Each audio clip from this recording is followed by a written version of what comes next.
Je m'appelle Chantal Bouvy, j'ai fait des études de lettres et d'édition. J'ai travaillé longtemps dans l'édition jeunesse, sur plein de traductions, adaptations, mises en page pour un grand nombre d'éditeurs.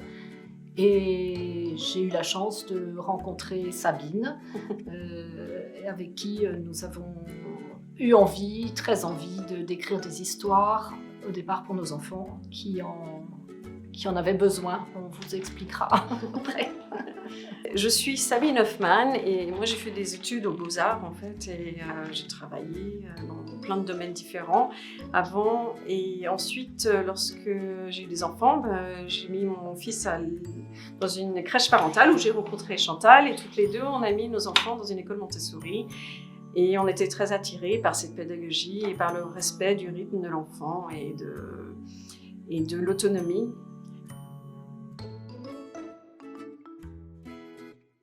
Alors, l'apprentissage de la lecture, c'est un moment très important pour l'enfant. Ça ouvre un monde nouveau pour lui. Tout d'un coup, il se rend compte qu'il y a des lettres partout. Chez Maria Montessori, en fait, on apprend... elle a travaillé sur les apprentissages par le corps. Et donc, l'enfant, il apprend à distinguer les sons dans les mots, à part des jeux, à l'oral. Et ensuite, lorsqu'on sent qu'il arrive à reconnaître les sons, des lettres, on commence à travailler les lettres rugueuses, donc c'est des plaques de bois avec des lettres avec du papier de verre. Ouais, avec du papier de verre, et l'enfant les touche et il l'associe petit à petit avec la répétition le son que fait la lettre, non pas le nom de la lettre. Par exemple pour le B, on ne dit pas B, on dit B. Le son que fait la lettre, il fait la forme. Et lorsqu'il aura mémorisé un certain nombre de lettres, on lui présente un autre matériel qui s'appelle l'alphabet mobile. Et l'enfant, il va composer des mots en reconnaissant, en disant par exemple, si c'est lui qui décide ce qu'il veut écrire, il va écrire moto, donc il cherche le me, et donc comme il l'aura vu avec les lettres rugueuses, il la prend, il la place et puis il lui compose des mots. Quand il commencera à se relire, on appelle ça le déclic de la lecture. C'est un moment où il comprend que M et O, ça fait mot. Et donc, c'est vraiment un moment où ça peut aller très très vite. Il peut avoir envie de lire tout ce qui est autour de lui et c'est un moment vraiment magique. Alors, ce nouveau livre de lecture, J'apprends à lire avec Tom et Suzy, a été conçu pour donner envie de lire à l'enfant. Il s'adresse à l'enfant qui a eu le déclic de la lecture.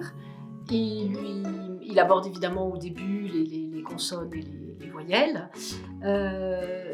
Et surtout des petits mots et des phrases très faciles à lire. L'aider à se familiariser avec les sons de la langue française, qui sont des sons complexes, comme par exemple le mot maison est quelque chose de très difficile à lire pour un enfant, puisqu'il a 3 sons, le le S égale Z et le ON qui se dit on. Donc nous avons décidé, selon le principe de Montessori, une difficulté à la fois, de présenter un son à la fois.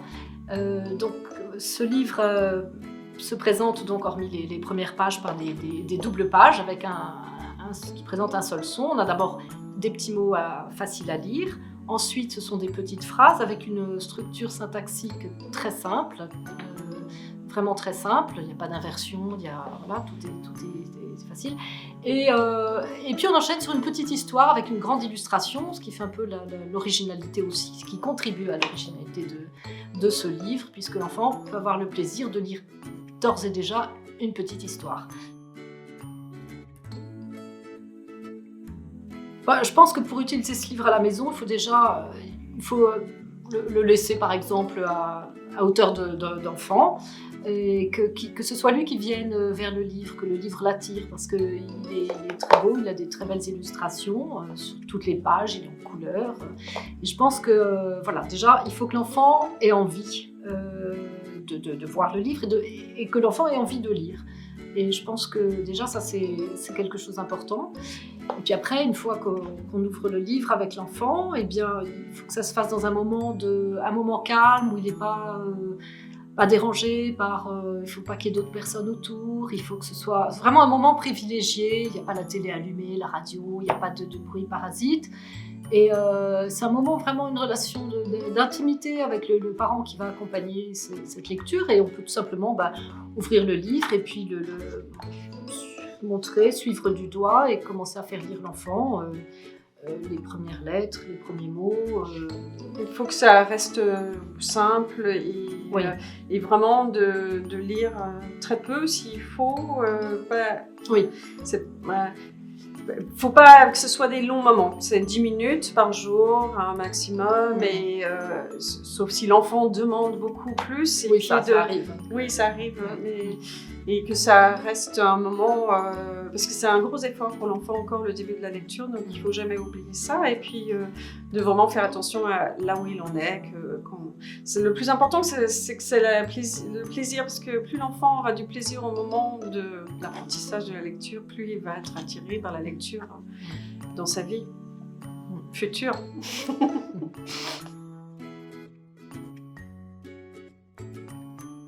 Non, c'est pas vraiment un souci. D'abord, ce livre, c'est pas une méthode de lecture, c'est un livre de lecture. On propose des phrases et des mots simples pour les enfants. Et en France, en général, on enseigne soit la méthode globale, soit la méthode syllabique. Et en général, en ce moment, les neurosciences montrent que c'est la méthode syllabique qui est la plus facile à apprendre. Et Montessori, c'est une méthode syllabique, mais en même temps, c'est pas non plus... souvent dans la méthode syllabique, on a des répétitions de syllabes, justement, comme on fait beau, beau, ba, bou, bou. Et ça n'a pas de sens. Et ce qui est important chez Montessori, c'est que la lecture ait du sens. Donc, on n'a pas mis des choses comme ça dans le livre. C'est un livre aussi qui peut aider l'enfant qui est en difficulté de lecture, parce que le vocabulaire est simple, les mots sont choisis, la structure des phrases est très, très facile, est simple, l'enfant comprend, il n'y a pas d'aversion, de choses comme ça.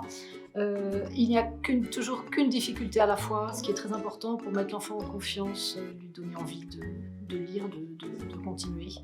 Et c'est ce qui nous a motivés, Sabine et moi, pour ce livre comme pour l'écriture de nos histoires, c'est le plaisir avant tout, le plaisir de la lecture.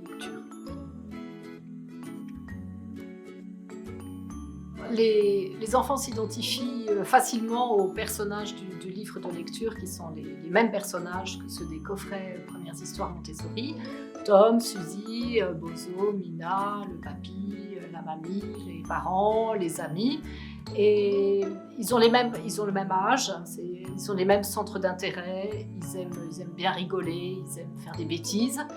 Et donc c'est très important pour l'enfant de pouvoir ainsi s'identifier et retrouver, quand on connaît les livres, les histoires, les retrouver dans le coffret.